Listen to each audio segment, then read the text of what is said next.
watching the station covering all of the DMV.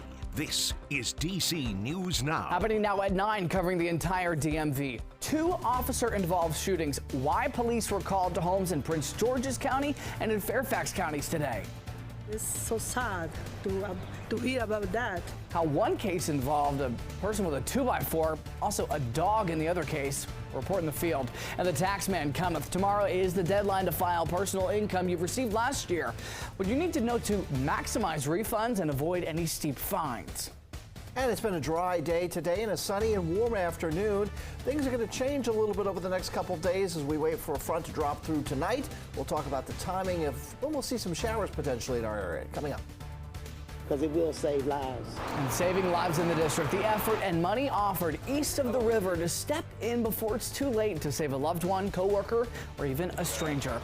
Good evening and thank you for joining us for DC News Now at 9 this Sunday evening. I'm Ben Dennis. More on that officer-involved shooting in Fairfax County in a moment. First, we begin in Maryland. Prince George's County police say that an officer shot a suspect after a reported home invasion this morning.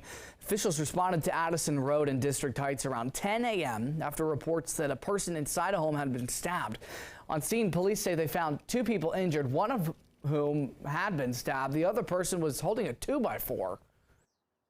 Those officers gave loud, repeated verbal commands for that person to discard that 2x4, and one officer discharged his weapon, striking that person in the upper body, in the lower body.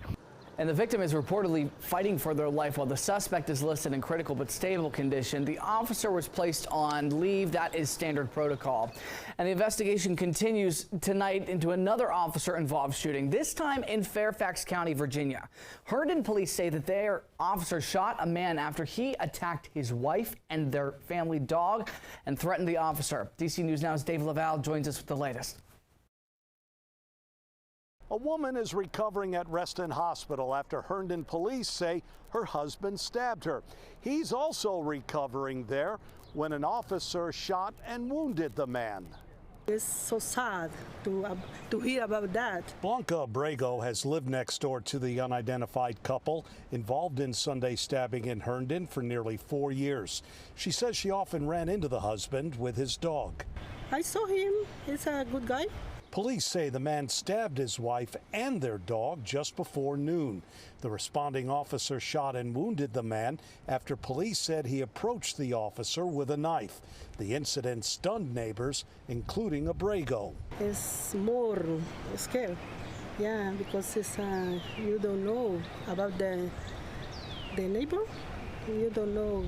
It has been a quiet neighborhood, and I never had any kind of this kind of incidents happen, at least to my knowledge. Police told us the dog is being treated by a veterinarian. There's been no update on the animal's condition. Police have not said what prompted the attack. Alexandria police are assisting in the investigation. The responding officer was not hurt. He's been placed on paid administrative leave. In Herndon, Dave Laval, DC News Now. Our thanks to Dave tonight in Virginia. Developing right now, a person was hit by a train at the Red Line's North Bethesda station in Maryland. Trains are now bypassing that station and reportedly will be single tracking between Twin Brook and Grosvenor. Officials say you should expect delays in both directions. We'll keep you updated as we learn more. And an update to a story we brought you just last night. The woman that DC Fire and EMS rescued from the Georgetown waterfront has died. Officials conducted the water rescue around 8 p.m. last night near Water Street in Northwest. We'll tell you more as we learn that from police. In Virginia, state police say that they chased a man who refused to stop from Fauquier County to Prince William County this afternoon. Officials say they tried to stop a Toyota Sienna on I-66 for not having a state inspection sticker. The driver continued into Prince William County where he crashed, taken into custody there, treated at a hospital for minor injuries. So was a woman who was in that car at the time. People in the district celebrating the 19th annual Emancipation Day in Northwest. Today, the holiday celebrates D.C. compensated the Emancipation Act of 1862, which ended slavery in the district. The event featured a parade, concert at Freedom Plaza, including guests such as Grammy-nominated artist Genuine and Kelly Price. Celebration wrapped up with fireworks show at 8:30. And in an effort to save lives, D.C. has launched a rebate program to get more defibrillators into neighborhoods. District leaders are especially focused on areas east of the Anacostia River. D.C. News Now's Daniel Hamburg is in Anacostia with more on that plan. District leaders are encouraging people to learn hands-on CPR and encouraging businesses like the Anacostia Art Center to get an AED. God forbid somebody has a heart attack, you can help save a life. East of the river, DC Fire and EMS says not as many people are doing bystander CPR and using AEDs to save lives. And of course, we see an overall lower survival from cardiac arrest. It's why DC is now offering a rebate to small businesses, places of worship, small unit apartment buildings, and nonprofits up to $400 for buying an AED, or up to $750 for buying more than one. It should be visible, so I should be able to see it when I enter a store. So I'm hoping that they buy in and get them because it will save lives. Tracy Hooks' husband died of a heart attack in Southeast in 2019. A bystander called 911 but didn't know CPR or have an AED nearby. Now his daughter, Sergeant Tarika Hook, is DC's cardiac arrest performance improvement officer. He stayed on the scene and he directed the EMTs to where he was, but with my knowledge, I know that if he would have gotten, when he fell and gotten the CPR that he had needed, that the outcome could have been different. In 2018, there were only 19 registered AEDs in 3 zip codes east of the river, compared to 36 on a single block in downtown DC. That's since improved with police officers carrying AEDs, but the importance can't be understated. The use of an AED and CPR in that situation before the 5 minutes go by when the EMS ambulance arrives can be life-saving and, more importantly, brain-saving.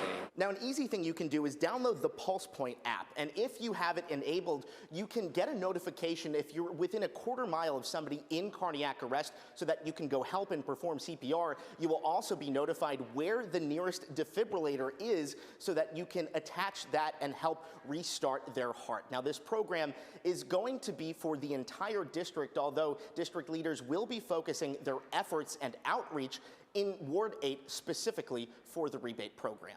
In Anacostia, Daniel Hamburg, DC News Now. Our thanks to Daniel. Tonight to your weather now. Scott, I'm going to spill the beans. Those temperatures are still going to look mighty fine like they were today. They will, Ben. Right now, look at this late hour at 9:07 where it's 76 degrees. We have clear skies out there in the district right now. Still a little bit breezy, south to southwest breeze at about 11 miles an hour, and it has been that way kind of throughout the day. But at least we're dry right now. Now, looking up towards Pennsylvania, we're looking at about 120 miles to the north of the district is where this moisture is at the moment. Some of it heavy, some of it light, but all of it moving, as you can see, the motion pretty much on a northwest to southeast direction. So this is all sagging again into our direction. The yellow is indicative of a severe thunderstorm watch in effect, and then individual boxes, whether they're green, which is flood watches or flood warnings, or whether it is orange, severe thunderstorm warnings. They are primarily in Pennsylvania as we speak. However, the severe outlook for tonight, there is still a slight or marginal risk for some of our places, some of our cities and towns up towards western Maryland. So again, overnight storms are possible in Maryland. Start the week in the 80s. We have some scattered thunder showers this week as well, and we're staying mild all week. Just how mild can it get? Well, today's high was 81. Will it top that? Stick around for my 7-day forecast. Looking forward to it, Scott. Thank you.